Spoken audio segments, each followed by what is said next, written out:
So hello दोस्तों, नमस्कार। मैं भी एक आप सभी का बहुत बहुत स्वागत करता हूं एक और नए क्लास में। तो आप सब कैसे हैं? उम्मीद करता हूं आप सब अच्छे होंगे और आप सभी की एसएससी जीडी एग्ज़ाम 2026 की तैयारी बहुत ही अच्छी तरीके से चल रही होगी। तो साथियों, जैसा कि आज 22 अप्रैल हो चुका है और एसएससी जीडी का एग्ज़ाम 27 अप्रैल से शुरू होने जा रहा है, तो हमारे पास केवल 3 से 4 दिन बाकी है, तो ज़्यादा समय हमारे पास नहीं है। तो इसलिए हम लोग पेपर से पहले पेपर को डिस्कस करें। तो आज की सेशन में हम लोग पेपर से पहले पेपर सेट नंबर 4 को डिस्कस करने जा रहे हैं। तो आप लोग इस टाइम पेपर से पहले पेपर को डिस्कस करेंगे तो आपकी तैयारी और भी अच्छी होगी और आपको एक आइडिया मिलेगा कि आपके रियल पेपर में कैसे कैसे GK current affair, Hindi, math और रीजनिंग के सवाल पूछे जा सकते हैं।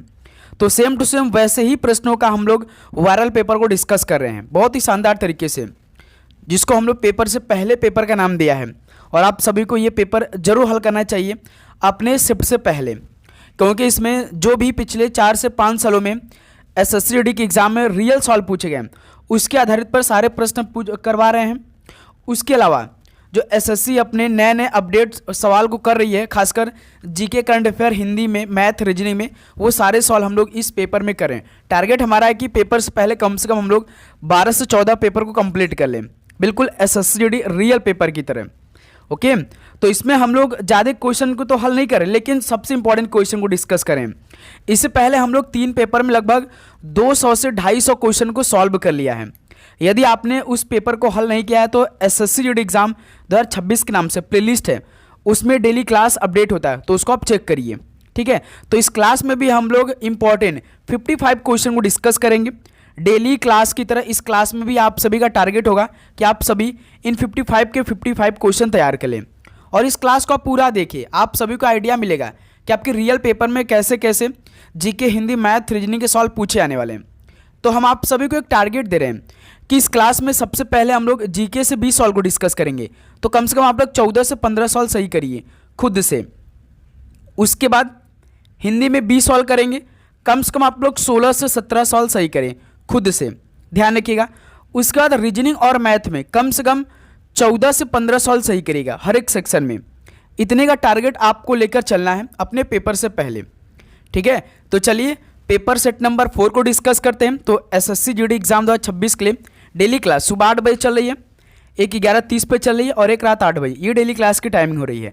तो साथियों, हम आप सभी से एक सेक्शन एंड होगा तो आप सभी से स्कोर पूछेंगे कि 20 सवाल के बाद जीके में आप सभी कितना स्कोर रहा, 20 सवाल के बाद आप सभी का हिंदी का में कितना स्कोर रहा, उसी प्रकार रीजनिंग और मैथ में पूछा जाएगा। क्योंकि भाई हर क्लास का कमेंट चेक किया जाता है कि कौन स्टूडेंट अपने टारगेट को पूरा कर रहे हैं। ठीक है मेरे दोस्त, तो चलिए इस पेपर का पहला प्रश्न हल करते हैं। लोक नृत्य खुरिया का संबंध निम्नलिखित में से किस राज्य से है? लोक नृत्य खुरिया का संबंध किस राज्य से है? तो ये हरियाणा राज्य से है। पहले का डी ऑप्शन बिल्कुल राइट आंसर हो जाएंगे। नेक्स्ट अगला सवाल को देखिए, क्वेश्चन नंबर 2 को। जलियांवाला बाग हत्याकांड की जानकारी मिलने पर किसने अपनी नाइटहुड की उपाधि त्याग दी थी? जलियांवाला बाग हत्याकांड 1919 में हुआ था, जो कि पंजाब के अमृतसर शहर में हुआ था। तो इसकी जानकारी मिलने पर किसने अपने नाइटहुड की उपाधि त्याग दिया था? तो रविन्द्रनाथ टैगोर जी ने। ऑप्शन ए बिल्कुल राइट आंसर हो जाएंगे। नेक्स्ट अगला सवाल को देखिए, क्वेश्चन नंबर 3 को। भारतीय संविधान के अंतर्गत संपत्ति का अधिकार एक कैसा अधिकार है? भारतीय संविधान के अंतर्गत संपत्ति का अधिकार एक कैसा अधिकार है? तो एक संवैधानिक अधिकार है। सी ऑप्शन बिल्कुल राइट आंसर हो जाएंगे। नेक्स्ट अगला सवाल को देखिएगा, क्वेश्चन नंबर 4 का राइट आंसर क्या बनेगा? हड़प्पा वासियों को तांबा संभवतः वर्तमान समय के किस राज्य से प्राप्त होता था? हड़प्पा वासियों को तांबा संभवतः वर्तमान समय के किस राज्य से प्राप्त होता था? तो वर्तमान समय के राजस्थान राज्य से प्राप्त होता था। तो ऑप्शन है बिल्कुल राइट आंसर हो जाएंगे। ओके, और आप सभी प्रश्नों का उत्तर साथ में करते हुए चलेंगे। इससे क्या होगा कि आपकी तैयारी और भी अच्छी होगी और आपको हर एक प्रश्न पे इंटरेस्ट बनेगा। जो भी प्रश्न आपको याद नहीं होगा उसे आप अच्छी तरीके से तैयार भी कर लेंगे। ठीक है, ध्यान रखिएगा। किस प्रकार का व्यय उन व्ययों को संदर्भित करता है जिनसे भौतिक या वित्तीय संपत्तियों का सृजन नहीं होता है? आपसे बताएंगे इस सवाल का राइट आंसर क्या बनेगा। किस प्रकार का व्यय उन व्ययों को संदर्भित करता है जिनसे भौतिक या वित्तीय संपत्तियों का सृजन नहीं होता है? तो राजस्व व्यय है। डी ऑप्शन बिल्कुल राइट आंसर हो जाएंगे। नेक्स्ट अगला सॉल्व देखिए क्वेश्चन नंबर 6 को। समुद्र पार भारत के दक्षिणी पड़ोसियों में कितने द्वीप देश शामिल हैं? बताएंगे आप सभी लोग। समुद्र पार भारत के दक्षिणी पड़ोसियों में कितने द्वीप देश शामिल हैं? तो आप जानते हैं पूरे 2 द्वीप देश शामिल हैं, जो कि बी ऑप्शन बिल्कुल राइट आंसर हो जाएंगे। नेक्स्ट अगला सॉल्व देखिए क्वेश्चन नंबर 7 को। मेंडलीव की आवर्त साड़ी में परिवर्तन किया गया था तथा किसको आधुनिक आवर्त साड़ी के आधार के रूप में स्वीकार किया गया? आप सब बताएंगे। तो मेंडलीव की आवर्त सारणी में परिवर्तन किया गया था तथा परमाणु द्रव्यमान को आधुनिक आवर्त सारणी के आधार के रूप में स्वीकार भी किया गया। तो इस सवाल का बी ऑप्शन बिल्कुल राइट आंसर हो जाएंगे। नेक्स्ट अगला सवाल देखिए क्वेश्चन नंबर 8 को। अभिनव बिंद्रा ने किस वर्ष ओलंपिक खेलों में 10 मीटर एयर राइफल स्पर्धा में व्यक्तिगत स्वर्ण पदक जीतने वाले पहले भारतीय बनकर इतिहास रचे थे? तो बताइए किस वर्ष ओलंपिक खेलों में 10 मीटर एयर राइफल स्पर्धा में व्यक्तिगत स्वर्ण पदक जीतने वाले पहले भारतीय बनकर इतिहास रचे थे अभिनव बिंद्रा जी? तो वो साल 2008 था। डी ऑप्शन बिल्कुल राइट आंसर हो जाएंगे। ओके, नेक्स्ट अगला सॉल्व कॉल करिए क्वेश्चन नंबर 9 को। लोक नृत्य यात्रा की उत्पत्ति निम्नलिखित में से किस राज्य से हुई है? लोक नृत्य यात्रा की उत्पत्ति किस राज्य से हुई है? तो ध्यान रखिएगा पश्चिम बंगाल से हुई है। सी ऑप्शन बिल्कुल राइट आंसर हो जाएंगे। नेक्स्ट अगला सॉल्व देखिएगा, और आगे बढ़ने से पहले सबसे पहले ये आप सिलेक्शन वाले प्रश्न अपने पास मंगा लीजिए, क्योंकि आप सभी का सिलेक्शन यही से होने वाला है। जितने भी एसएससी नए सवाल पूछ रही है सारे सवाल आपको इस पीडीएफ में मिलने वाला है। चाहे आप जीके जीएस की बात करें, चाहे स्टैटिक जीके का, चाहे इंग्लिश का, चाहे करंट अफेयर का, चाहे रीजनिंग का, चाहे मैथ का, सारा क्वेश्चन आपको A to Z इस पीडीएफ में मिलेगा, सिंगल पीडीएफ में। आपके पास यदि 2 से 3 दिन का भी समय है तो इस पीडीएफ को अपने पास मांगकर अपनी तैयारी करिए और इस बार अपना एक सीट पक्का करिए। तो साथों नीचे नंबर दिखाई दे रहा है, इस पर आप सभी को व्हाट्सएप मैसेज करना है। जैसे आप व्हाट्सएप मैसेज करेंगे टीम आपसे बात करके सारा क्वेश्चन प्रोवाइड करेगी, लेकिन आपको इसके लिए 50 रुपीज़ पे भी करना पड़ेगा। ध्यान रखिएगा, ये स्पेशल ऑफर आपकी एग्जाम तक चलने वाली है। ये 100 रुपये का, लेकिन इसे केवल मात्र 50 रुपीज़ में कर दिया गया आपकी एग्जाम तक। ठीक है, तो साथियों हर एक क्वेश्चन का डिटेल सोल्यूशन आपको मिलेगा। 500 क्वेश्चन का टेस्ट भी प्रोवाइड करेंगे। ठीक है, जिनका एग्ज़ाम भाई अभी देखिए मई में बहुत लोग का एग्ज़ाम है, तो उनके पास समय है तो टेस्ट को भी वो लगा सकते हैं। ठीक है, जिनका पेपर भाई जल्दी होने वाला है इसी महीने में, तो वो GK static, GK current affair, reasoning, math वो क्वेश्चन पढ़ लें भाई, जिससे उनकी तैयारी और भी अच्छी हो जाए। ठीक है, तो इस नंबर मैसेज करके आप अपने पास इस इंपॉर्टेंट क्वेश्चन को मंगाइए। भारत के महान्यायवादी किसके प्रसाद पर्यंत पद पर बने रहते हैं? तो साथियों भारत के जो महान्यायवादी होते हैं वो किसके प्रसाद पर्यंत पद पर बने रहते हैं? तो भारत के राष्ट्रपति के प्रसाद पर्यंत पद पर बने रहते हैं। ऑप्शन है बिल्कुल राइट आंसर हो जाएंगे। नेक्स्ट अगला सॉल्व देखिए क्वेश्चन नंबर 11 को। निम्नलिखित में से कौन सा त्यौहार अरुणाचल प्रदेश की खामटीस जनजाति द्वारा मनाया जाता है? कौन सा त्यौहार अरुणाचल प्रदेश की खामटीस जनजाति द्वारा मनाया जाता है? तो सांगकेन त्यौहार को, जो कि बी ऑप्शन बिल्कुल राइट आंसर है। नेक्स्ट अगला सॉल्व देखिए क्वेश्चन नंबर 12 को। भारतीय संविधान का मूल हस्तलिखित संस्करण किसने लिखा था? भारतीय संविधान का मूल हस्तलिखित संस्करण किसने लिखा था? बताएंगे आप सभी लोग। तो प्रेम बिहारी नारायण रायजादा ने लिखा था, जो कि डी ऑप्शन बिल्कुल राइट आंसर हो जाएंगे। नेक्स्ट अगला सॉल्व देखिए क्वेश्चन नंबर 13 को। भारत में इस्पात मंत्रालय के अधीन कितने इस्पात विनिर्माण केंद्रीय सार्वजनिक क्षेत्र उद्यम है? तो साथियों भारत में इस्पात मंत्रालय के अधीन कितने इस्पात विनिर्माण केंद्रीय सार्वजनिक क्षेत्र उद्यम है? तो पूरे 2 हैं। तो इस सवाल का सी ऑप्शन बिल्कुल राइट आंसर हो जाएंगे। नेक्स्ट अगला सवाल देखिए क्वेश्चन नंबर 14 को। प्रसिद्ध वायलिन वादक किसने कर्नाटक संगीत के साथ साथ पश्चिमी शास्त्रीय संगीत में भी प्रशिक्षण प्राप्त किया? आपसे बताएंगे कि प्रसिद्ध वायलिन वादक कौन है जिन्होंने कर्नाटक संगीत के साथ साथ पश्चिमी शास्त्रीय संगीत में भी प्रशिक्षण प्राप्त किया? तो वो लक्ष्मी नारायण सुब्रमण्यम है, जो कि सी ऑप्शन बिल्कुल राइट आंसर हो जाएंगे। स्कोर अपना गिनती करते चलिएगा भाई, लास्ट में स्कोर पूछेंगे जरूर बताइएगा। और आप चैनल पे नए हैं तो सब्सक्राइब करने के बाद नोटिफिकेशन को भी ऑन कर लेंगे। भारत में प्रथम स्वतंत्रता संग्राम निम्नलिखित में से किस वर्ष में हुआ था? तो साथियों भारत में प्रथम स्वतंत्रता संग्राम किस वर्ष में हुआ था? तो 1857 में हुआ था, जो कि डी ऑप्शन बिल्कुल राइट आंसर है। अगला सॉल्व देखिए क्वेश्चन नंबर 16 को। प्रौद्योगिकी की दृष्टि से प्रागैतिहासिक काल को कितने युगों में बांटा गया है? तो साथियों प्रौद्योगिकी की दृष्टि से प्रागैतिहासिक काल को कितने युगों में बांटा गया है? तो आप जानते हैं 3 युगों में बांटा गया है। तो सी ऑप्शन बिल्कुल राइट आंसर है। नेक्स्ट अगला सवाल को देखिए, क्वेश्चन नंबर 17 को। भारत की पहली पंचवर्षीय योजना के बाद उसको बाद की 2 क्रमागत पंचवर्षीय योजना किस वर्ष तक तैयार की गई थी? तो साथियों भारत की पहली पंचवर्षीय योजना के बाद उसको बाद की 2 क्रमागत पंचवर्षीय योजनाएं किस वर्ष तक तैयार की गई थी? तो वर्ष 1965 तक तैयार की गई थी, जो कि डी ऑप्शन बिल्कुल राइट आंसर है। नेक्स्ट अगला सवाल को देखिए, क्वेश्चन नंबर 18 को। सोनल मानसिंह का संबंध मुख्य रूप से किस नृत्य शैली से है? तो साथियों सोनल मानसिंह का संबंध मुख्य रूप से किस नृत्य शैली से है? तो इनका संबंध उड़ीसी और भरतनाट्यम नृत्य शैली से है, जो कि डी ऑप्शन बिल्कुल राइट आंसर है। अगला सवाल कॉल करिए, क्वेश्चन नंबर 19 को। ब्रह्मोत्सवम पर्व ऐतिहासिक रूप से निम्नलिखित में से किस राज्य का मूल पर्व है? तो साथियों जो ब्रह्मोत्सवम पर्व है ऐतिहासिक रूप से किस राज्य का यह मूल पर्व है? तो आंध्र प्रदेश राज्य का है, जो कि सी ऑप्शन बिल्कुल राइट आंसर है। नेक्स्ट अगला सवाल को देखिए, क्वेश्चन नंबर 20 को। निम्नलिखित में से कौन सी नृत्य शैली देवदासियों द्वारा जीवित रखी गई? तो साथियों कौन सी ऐसी नृत्य शैली है जो कि देवदासियों द्वारा जीवित रखी गई? तो ध्यान रखिएगा, ये भी इंपॉर्टेंट सवाल है, भरतनाट्यम को। डी ऑप्शन बिल्कुल राइट आंसर है। तो साथियों जीके का 20 सवाल कंप्लीट हो गया। तो क्या आप सभी का टारगेट पूरा हुआ? बताइए ईमानदारी के साथ। तो उम्मीद करूंगा आपको 20 में से लगभग 16 से 17 सवाल तो आया जरूर होगा, खुद से आपने उत्तर सही किया होगा। जो भी प्रश्न का उत्तर नहीं आया होगा उसे आप तैयार भी किए होंगे। अब देखिए हम लोग 20 सवाल हिंदी के करेंगे, तो कम से कम आप 20 का 20 पूरा सही करने का प्रयास करिएगा। दिए गए वाक्यांश के लिए सार्थक शब्द ज्ञात कीजिए। द्रुपद की पुत्री क्या बोलेंगे? द्रुपद की पुत्री को क्या बोलेंगे? तो याद रखिए द्रौपदी बोलेंगे। सी ऑप्शन बिल्कुल राइट आंसर है। अगला सवाल को देखिए, क्वेश्चन नंबर 22 को। दिए गए मुहावरे का अर्थ को सर्वश्रेष्ठ रूप से व्यक्त करता है चिपके रहना, इसका मतलब कि साथ साथ रहना। बी ऑप्शन बिल्कुल राइट आंसर हो जाएंगे।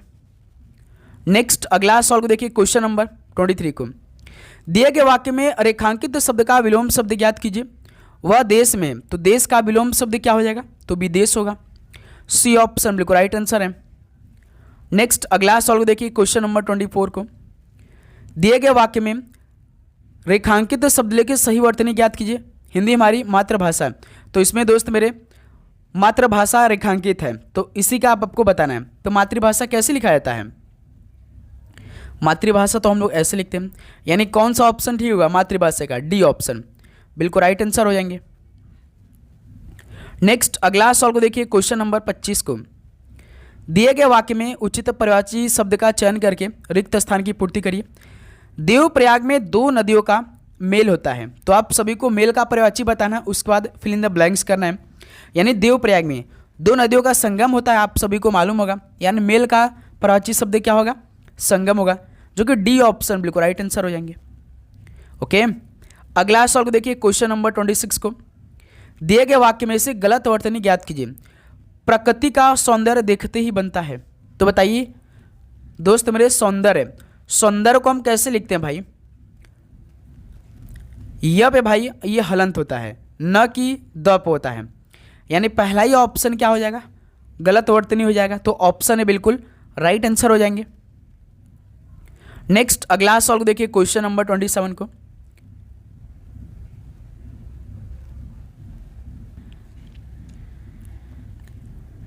दिए गए वाक्य में रेखांकित शब्द का विलोम शब्द ज्ञात कीजिए। वायु प्रदूषण से काफी हानि हो रही है, तो इसमें रेखांकित शब्द हानि है, तो इसका विलोम शब्द क्या बनेगा? आप सभी बताइए। तो हानि होता है, तो उसी प्रकार उसका उल्टा क्या होगा? लाभ हो जाएगा, जो कि डी ऑप्शन बिल्कुल राइट आंसर हो जाएंगे।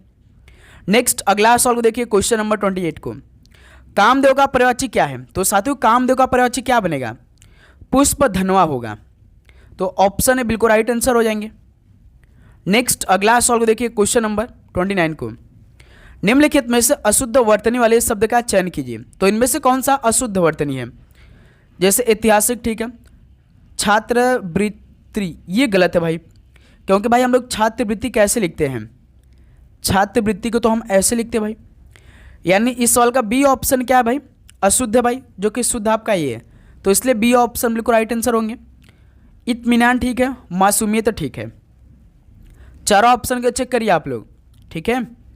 नेक्स्ट अगला सॉल्व देखिए क्वेश्चन नंबर 30 को। अधेर नगरी का अर्थ क्या है? अधेर नगरी का अर्थ क्या होगा? यानी अन्याय की जगह होगा। डी ऑप्शन बिल्कुल राइट आंसर हो जाएंगे। क्लियर। नेक्स्ट अगला सॉल्व देखिए क्वेश्चन नंबर 31 को। निम्न में से शुद्ध वाक्य कौन सा है? इनमें से शुद्ध वाक्य कौन सा है? तुमने क्षमा मांगा, तुम क्षमा मांगा, तुम क्षमा मांगी, तुमने क्षमा मांगी, ये डी ऑप्शन बिल्कुल सही शुद्ध वाक्य है, तो डी ऑप्शन भी बिल्कुल राइट आंसर हो जाएंगे। नेक्स्ट अगला सॉल्व देखिए क्वेश्चन नंबर 32 को। निम्न में से तत्सम शब्द का चयन कीजिए। तो साथियों इनमें से तत्सम शब्द कौन सा है? तो कारवेल एक का तत्सम शब्द है, तो सी ऑप्शन बिल्कुल राइट आंसर हो जाएंगे। नेक्स्ट अगला सॉल्व कॉल करिएगा क्वेश्चन नंबर 33 को। वाक्य के रिक्त स्थान के लिए उपयुक्त विकल्प चुनकर वाक्य पूर्ण करें। गीता की थी कि उसके पिता उसे आज घुमाने ले जाते। यानी कि गीता की आकांक्षा थी कि अभिलाषा थी कि इच्छा थी, कामना थी, क्या फिल इन द ब्लैंक्स होगा बताइए। यानी गीता की इच्छा थी कि उसके पिता उसे आज घुमाने ले जाते हैं, वो इच्छा कर रही थी, तो सी ऑप्शन बिल्कुल राइट आंसर हो जाएंगे। ओके। नेक्स्ट अगला सॉल्व देखिए क्वेश्चन नंबर 34 को। रजनी शब्द का पर्याय कौन सा नहीं है? बताइएगा आप लोग, रजनी शब्द का इनमें से पर्यायवाची कौन सा नहीं है? तो ध्यान रखिएगा आप लोग, यामिनी है, तमसा है, यामा है, लेकिन चंद्रिका नहीं है, तो सी ऑप्शन बिल्कुल राइट आंसर हो जाएंगे। चंद्रिका का अर्धचंद्र का प्रकार होता है भाई। अर्थ क्या होता है? चंद्र का क्या होता है? प्रकाश होता है, ये याद रखिएगा आप लोग। नेक्स्ट अगला सॉल्व देखिए क्वेश्चन नंबर 35 को। जिसके सिर पर चंद्रमा हो, इसके लिए एक शब्द निम्न में से कौन सा है? जिसके सिर पर चंद्रमा हो के लिए एक शब्द कौन सा है? तो चंद्रशेखर, सी ऑप्शन बिल्कुल राइट आंसर है। ओके। अगला सॉल्व देखिए क्वेश्चन नंबर 36 को। इनमें से अनभिज्ञ शब्द का विलोम कौन सा है? तो साथियों अनभिज्ञ शब्द का विलोम इनमें से कौन सा है? तो अभिज्ञ है, सी ऑप्शन बिल्कुल राइट आंसर है।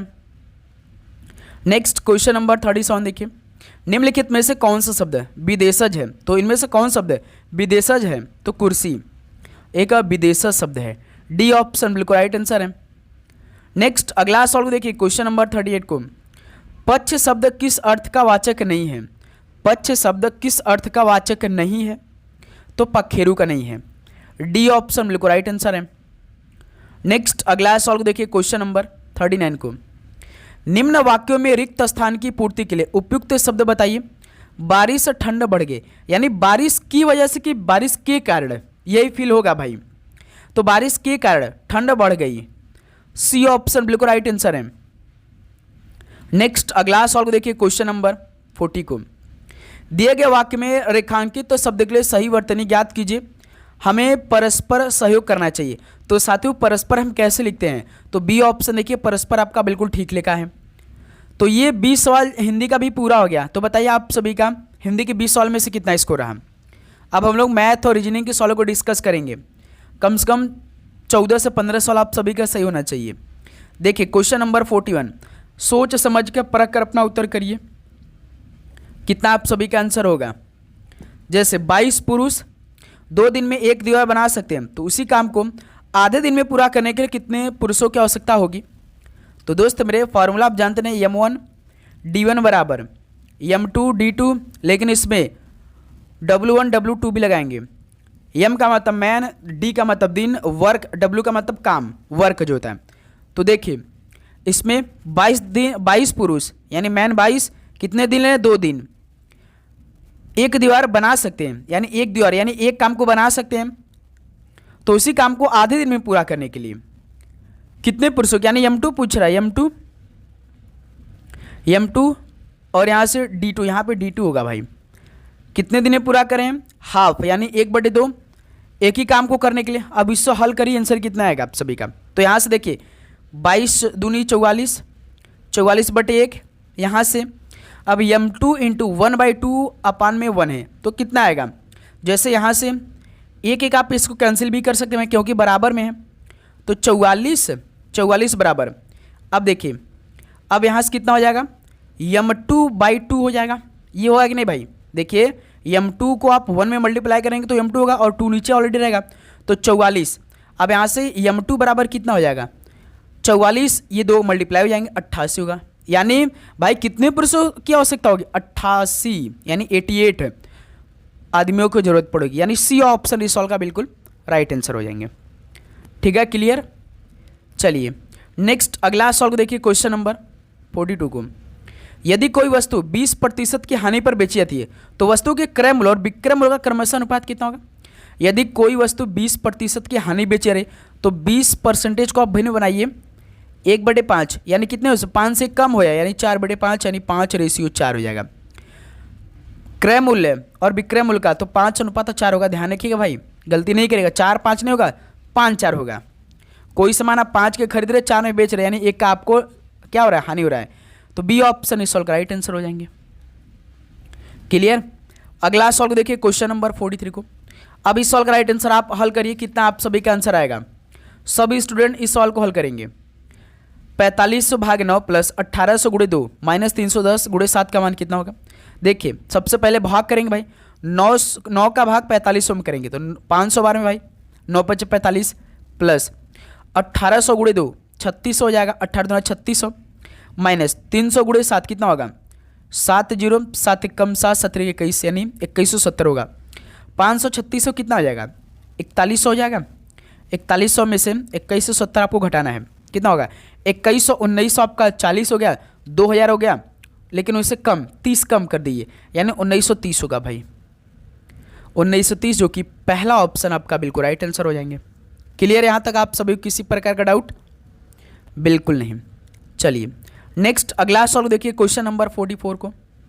यदि p का p% 225 है तो p स्क्वायर का मान कितना होगा। तो साथियों p का p% 225 है, यानी p का p%, यदि परसेंट को हम हटाएंगे तो 100 में आ जाएगा कि नहीं। तो ये किसके बराबर 225 के बराबर है। तो दोस्त मेरे p का मल्टीप्लाई p में करेंगे तो कितना होगा p स्क्वायर होगा, इसी का तो वैल्यू पूछा है।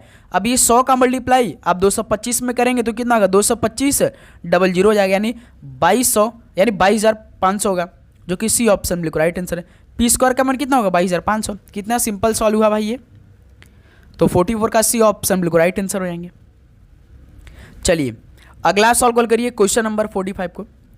28% की छूट के बाद एक वस्तु 1008 में बेची जाती है तो वस्तु का अंकित मूल्य कितना होगा। ये मोस्ट इंपॉर्टेंट सवाल है भाई, बताइए दोस्त मेरे। 28% की छूट के बाद एक वस्तु 1008 में बेची जाती है तो वस्तु का अंकित मूल्य यानी मार्केट प्राइस पूछ दिया है भाई इसमें। तो कैसे इसे आप हल करेंगे, जैसे यहाँ पे एसपी कितना दिया है, एसपी 1008 दिया है और छूट कितना दिया है भाई 28%। तो सबसे पहले भाई 100 में से 28% को घटा देंगे तो 72 के बराबर हो जाएगा। ठीक है, अब देखिए एमपी आपको हल करना है, तो एमपी क्या करेंगे, सेलिंग को ऊपर लिखेंगे यानी कास्ट प्राइस को, सेलिंग प्राइस के ऊपर यानी एसपी को ऊपर लिखेंगे 1008 और 28 यानी 72, ये 72% बचा है, मल्टीप्लाई 100 कर दिया, आपका आंसर आ जाएगा। हल करिए कितना आंसर आएगा, कितने लोग का आंसर आएगा भाई बताइए। 1008 गुणे 100 तो कितना होगा। अब देखिए मेरे दोस्त, ये 12 छंग 72 हो सकता है, 12 से काटेंगे, 12 कम 12 सत्ते 84, 12 96, ये 8 बार में 12 96 4 0 12 36,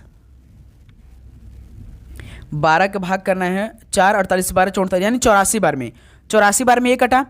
अब देखिए अब ये 6 अभी भी 84 को कटेगा 14 बार में, 14 का मल्टीप्लाई 100 में करेंगे तो 1400 होगा, यानी मार्केट प्राइस कितना होगा 1400 बनेगा, यानी बी ऑप्शन। तो वस्तु का अंकित मूल्य कितना है 1400 रुपया है। क्लियर, तो इस तरह से बी ऑप्शन बिल्कुल राइट आंसर हो जाएंगे। नेक्स्ट अगला सॉल्व देखिए, क्वेश्चन नंबर 46 को। यदि 45u है तो t प्लस यू बटे t का मान कितना है। बहुत अच्छा सवाल है, हल करिए भाई। देखिए यदि 4t जो है वो 5u के बराबर है तो t प्लस यू अपान में t का मान कितना होगा भाई।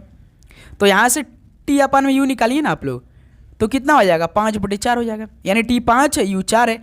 अब यहाँ पे रख दीजिए जो हमसे पूछा है, क्या पूछा t प्लस यू अपान में t कितना है 5 और u कितना है 4, t कितना है 5। इसको हल करिए, 5 4 9 9/5, 9/5 कौन सा बी ऑप्शन। ये तो भाई केवल वैल्यू रख कर हल करना था। बी ऑप्शन बिल्कुल राइट आंसर है। क्लियर। नेक्स्ट अगला सॉल्व को देखिए, क्वेश्चन नंबर 47 का राइट आंसर क्या बनेगा। एक कक्षा के 19 विद्यार्थियों की औसत आयु 12 वर्ष है। यदि 42 वर्ष की आयु का एक नया विद्यार्थी कक्षा में शामिल होता है तो इन 20 विद्यार्थियों की औसत आयु कितनी होगी। हल करिए भाई।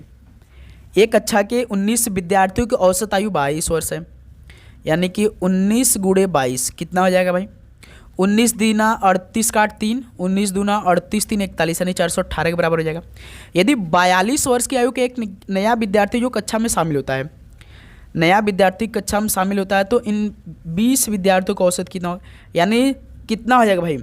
418 तो पहले था, लेकिन 42 वर्ष का एक और विद्यार्थी जुड़ जा रहा है, यानी इसको हम जोड़ देंगे भाई, कितना हो जाएगा 8 2 10 के 0 1 4 1 5 1 6 460 हो जाएगा। तो इन 20 विद्यार्थियों का औसत पूछा है तो औसत क्या निकालेंगे, 460 20 से भाग करा देंगे, यानी 23 हो जाएगा। तो इन 20 विद्यार्थियों की औसत आयु कितनी होगी, 23 वर्ष होगा, जो कि बी ऑप्शन बिल्कुल राइट आंसर हो जाएंगे। क्लियर भाई, किसी प्रकार का दिक्कत बिल्कुल नहीं। नेक्स्ट अगला सॉल्व देखिए, क्वेश्चन नंबर 48 को। निम्नलिखित विकल्पों में से दी गई श्रृंखला से लुप्त संख्या का चयन कीजिए। 6 23 93 371 1485 क्या आएगा। हल करिए। तो दोस्त मेरे देखिए, 6 चौका 24 -1, 23 चौका 92, 23 चौका 92 +1 93, 93 चौका 4 3 12 372, लेकिन -1 गुणा 4 -1। दोस्त मेरे इसमें लॉजिक क्या है, मल्टीप्लाई 4 -1, मल्टीप्लाई 4 +1, मल्टीप्लाई 4 -1, मल्टीप्लाई 4 +1, यानी अब 1485 में मल्टीप्लाई 4 करके -1 करना है तो कितना आएगा 1485 × 4 करते हैं पहले। 4 पंजे 20 के 0 2, 4 8 36, 4 8 36, 4 8 32 होता है। 4 पंजे 20 के 0 2, 8 चौका 32 होता है। हम कहाँ 36 के, 4 9 36 होता है। 4 8 32, 2 34 के 4 3, 4 चौका 16 3 19 के 9 1, 4 1 कम 4 1 5, और इसमें से क्या घटाएंगे भाई -1। 5940 में से घटा देंगे तो 5939 हो जाएगा। ऑप्शन दिया पहला ऑप्शन, तो बिल्कुल राइट ऑप्शन हो जाएंगे, ऑप्शन है भाई। क्लियर। यहाँ तक आप सभी किसी प्रकार डाउट बिल्कुल नहीं। चलिए अगला सॉल्व देखिए, क्वेश्चन नंबर 49 को। नीचे एक श्रृंखला दी गई है जिसमें एक पद लुप्त है। दिए गए विकल्पों में से उस विकल्प का चयन कीजिए जो श्रृंखला को पूरा करेगा। ACFN KY PJ। देखिए तो पहले अक्षर का केवल आप रिलेशन निकालिए, AFKP। ए होता है 1, F होता है 6, K होता है 11, P होता है 16। 1 से 6 +5, 6 से 11 +5, 11 16 +5, 16 में 5 जोड़ देंगे 21, 21 पे U आता है भाई। 3 ऑप्शन देखिए, U से शुरुआत हुआ है। अब दूसरा ऑप्शन का दूसरे अक्षर का कोड निकालेंगे तो मालूम हो जाएगा, CNYJ, CNYJ, C3 N14 Y25। भाई साहब ये तो काफ़ी लंबा चौड़ा हो गया। 3 से 14 यानी +11 हुआ है। 14 से 25 +11 हुआ है 25 10। दोस्त मेरे आप जानते हैं कि यदि 25 में हम 11 जोड़ेंगे 36, 36 पे कौन आता है, जे ही आता है। जैसे ए से लेकर जेड तक आपका 26 होता है, हम कहते हैं 27 पे ए होता है, 27 पे 28 पे बी, 29 पे सी, 30 पे डी, 31 पे 32 पे एफ, 33 पे जी, 34 पे एच, 35 पे आई और 36 पे जे, यानी जे हो जाएगा। यानी क्या हो जाएगा भाई, जे हो जाएगा। यानी अब जे में हमें +11 करना पड़ेगा, यानी 10 में 11 जोड़ेंगे 21, 21 पे यू, यानी डबल यू हो जाएगा भाई। यहाँ तो डबल यू दिया, बिल्कुल दिया, सी ऑप्शन बिल्कुल राइट आंसर हो जाएंगे। तो इसमें लॉजिक +5 +11 का लगा था। ठीक है, चलिए अगला सॉल्व कॉल करिए। क्वेश्चन नंबर 50 का राइट आंसर क्या बनेगा। 6 लड़के हैं ABCDE और F एक वृत्ताकार मेज के चारों ओर केंद्र की ओर मुख करके बैठे हैं। जैसे वृत्ताकार मेज जैसे केंद्र इसका है, सभी भाई ना अंदर की तरफ देख रहे हैं, यानी कि राइट साइड इनका इधर होगा, लेफ्ट साइड इधर होगा। यानी मान के चले हम एग्जांपल दे रहे हैं कि एक ऐसे व्यक्ति बैठा है, यक्स बैठा है, तो इसका दायां इधर होगा, बायां इधर होगा। ठीक है, बस यही देखना। अब एक एक लाइन को पढ़ेंगे, एक एक लाइन को कंप्लीट करेंगे। पहले 6 पंक्ति बना लेते हैं, 2 3 4 5 6 लोग को बैठाना है। देखिए डी जो है ए के बाईं ओर से तीसरे स्थान बैठा है, तो ऐसा करते हैं कि ए के बाईं, ए को यहाँ बैठा लेते हैं, ए के बाईं ओर से तीसरे स्थान, बाईं इधर होगा, डी यहाँ पे आ जाएगा भाई, इधर से तीसरा स्थान पे बाएं के ए के, ठीक है। फिर देखिए ई और सी डी के निकटतम पड़ोसी हैं दोस्त मेरे, ई और सी डी के निकटतम पड़ोसी हैं, यानी डी तो ऑलरेडी यहाँ बैठा है, तो ई को यहाँ बैठा देते हैं, सी को यहाँ बैठा देते हैं, तभी तो ई और सी डी के निकटतम पड़ोसी होंगे। एफ जो है ई के ठीक दाईं ओर बैठा है, ई के ठीक दाईं ओर एफ बैठा, तो एफ यहाँ आ जाएगा भाई, ई यहाँ बैठा है तो इसके राइट साइड में एफ यहाँ आ जाएगा। तो एक लड़का नहीं बैठा, कौन नहीं, अक्षर नहीं बैठा अभी तक, ए बी नहीं बैठा है, बी नहीं बैठा है, तो बी को यहाँ बैठा दीजिए। सवाल क्या पूछा है, डी के ठीक बाईं ओर कौन बैठा है, डी के ठीक बाईं ओर तो सी बैठा है, देखिए यही वाला, तो इस सवाल का डी ऑप्शन बिल्कुल राइट आंसर हो जाएंगे। ये तो बहुत आसान सवाल हुआ भाई हमारे लिए। तो यहाँ तक आप सभी को किसी प्रकार का डाउट? चलिए नेक्स्ट अगला सवाल को देखिए, क्वेश्चन नंबर 51 का राइट आंसर क्या बनेगा। एक निश्चित कुट भाषा में फैक्ट को 40,827 लिखा जाता है, फोकस को 29,741 लिखा जाता है, तो फेम को 58,76 लिखा जाता है, तो उसी कोड भाषा में टी को कैसे लिखा जाएगा। तो दोस्त मेरे आप सभी से टी का कोड पूछा है ना, टी का, तो कॉमन चेक करिए, फैक्ट में देखिए टी है लेकिन फोकस में टी नहीं है, और फेम में भी टी नहीं, यानी हमारा आंसर केवल इसी मिलेगा ना, इस 40,887 में 27 में, क्योंकि भाई टी केवल इसी में है। अब देखिए केवल कोड लिखिए, नंबर को लिखिए आप, केवल 40,827 पहले का, दूसरे का 29,741 तीसरे का, 58,76 है। दोस्त मेरे देखिए हमारा आंसर केवल इसी मिलेगा। अब एलिमिनेट करिए नंबरों को, जस्ट देखिए 8 इसमें है, 8 इसमें कट जाएगा, उसके बाद 7 इसमें भी है, 7 इसमें है, फिर उसका देखिए 2 इसमें है, 2 इसमें है, उसका 4 देखिए इसमें है, 4 इसमें, एक नंबर बच रहा है, 0 बच रहा है, तो टी का कोड क्या हो जाएगा, 0 हो जाएगा, तो सी ऑप्शन बिल्कुल राइट आंसर हो जाएंगे। हमेशा याद रखिएगा भाई, जिसमें जो अच्छा पूछा रहेगा, जिसमें रहेगा उसी में आंसर होगा। क्लियर, गलती मत करिएगा आप लोग।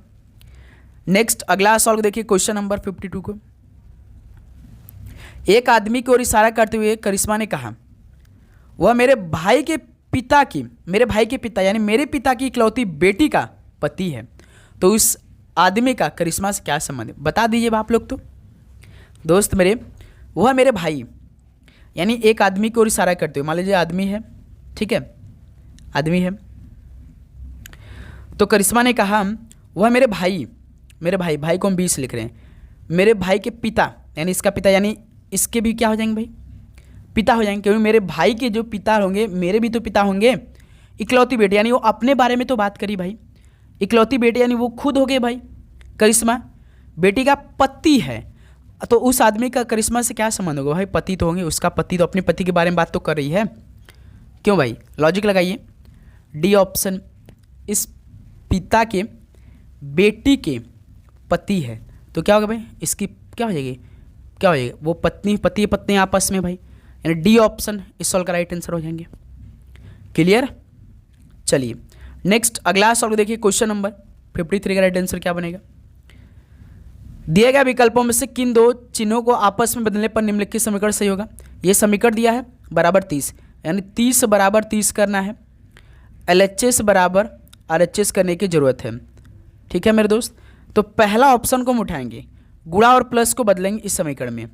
देखिए 26 प्लस है तो प्लस की जगह गुणा रख देंगे, क्योंकि पहला ऑप्शन उठाया भाई, गुणा की जगह प्लस, प्लस की जगह गुणा, भाग 4 -8 गुणा है तो प्लस में, ये समीकरण बनकर तैयार हुआ। इसमें बॉर्डर स्कीम लगाइए, 26 गुणा, देखिए 4 का भाग डायरेक्ट 2 में जाएगा नहीं तो 2/4 कर लेते हैं, -8 + 25, 26 दूनी 52 बटे में 4, -8 + 25। अब देखिए 13 चौका 52, यहाँ से 13 -8 + 25, ये +8 है, ये +13 कितना हो जाएगा भाई 38, 38 में से 8 घटा देंगे 30, देखिए हमें 30 लाना था ना यही, तो 30 बराबर 30 तो आ गया भाई, यानी इस सवाल का पहला ही ऑप्शन बिल्कुल राइट आंसर हो जाएंगे। 30 बराबर 30 हमें तो लाना ही था भाई, है ना। क्लियर हुआ ये सवाल। तो साथियों किसी भी सवाल पे आपको डाउट हो तो कमेंट बॉक्स में जरूर बता दीजिएगा। नेक्स्ट अगला सवाल को देखिए, क्वेश्चन नंबर 54 को। एक निश्चित कुट भाषा में स्टैट को PPXP लिखा जाता है, उसी कुट भाषा में VOID कैसे लिखा जाएगा। तो दोस्त मेरे जैसे ST80 है ना, स्टैट का कोड क्या लिखा है PPXP। तो सबसे पहले हर एक अक्षर का code S19 T20 A1 T20 P16 P16 X24 P16 19 से 16 यानी -3 20 से 16 -4 1 से 24 तो यहाँ पे 27 करेंगे 27 24 -3 20 से 16 -4 लॉजिक इसमें -3 -4 -3 -4 का लगाए। पूछा क्या वाइड का VOID क्या करना था भाई -3 करना था -4 करना था -3 करना था -4 V22 22 में से 3 घटा देंगे 19 19 पे यस आता है 15 15 में से 4 घटा देंगे 4 11 11 पे कौन आता है की आता है I 9 9 में से 3 घटा देंगे 6 6 पे यफ आता है D4 अब 4 में से 4 घटा देंगे कितना आएगा 0 0 पे हमेशा याद रहे जेड आता है SKFZ कौन सा ऑप्शन है SKFZ यानी बी ऑप्शन। तो 54 का बी ऑप्शन बिल्कुल राइट आंसर हो जाएंगे। चलिए आखिरी सवाल को हल करिए आप लोग इस सेशन से। कथन और निष्कर्ष का बताइए आंसर क्या बनेगा। आप सभी हल करेंगे भाई।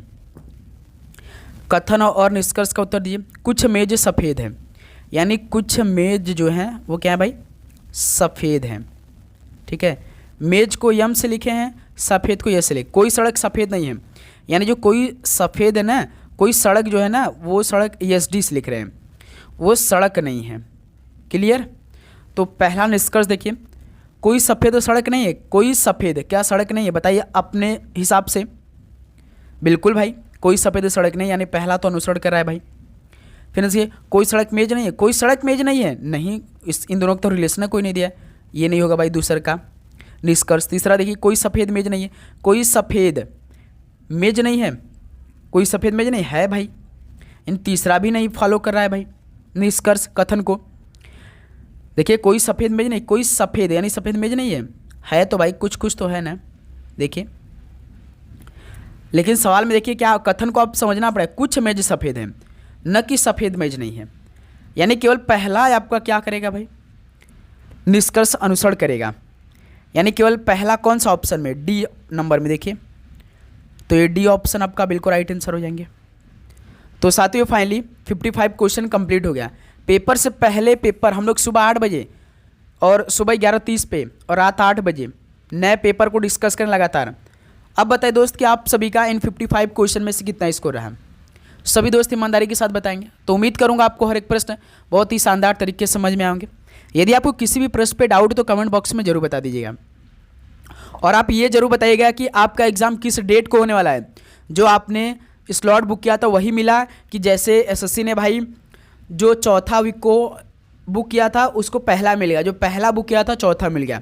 SSC ये बहुत गड़बड़ काम किए भाई इस बार 500 से लगभग 1000 किलोमीटर दूर के बीच में सेंटर दिया है भाई। आप SSC एग्ज़ाम डेट को इतना दूर तक लाई फिर भी बच्चों को परेशान करी भाई।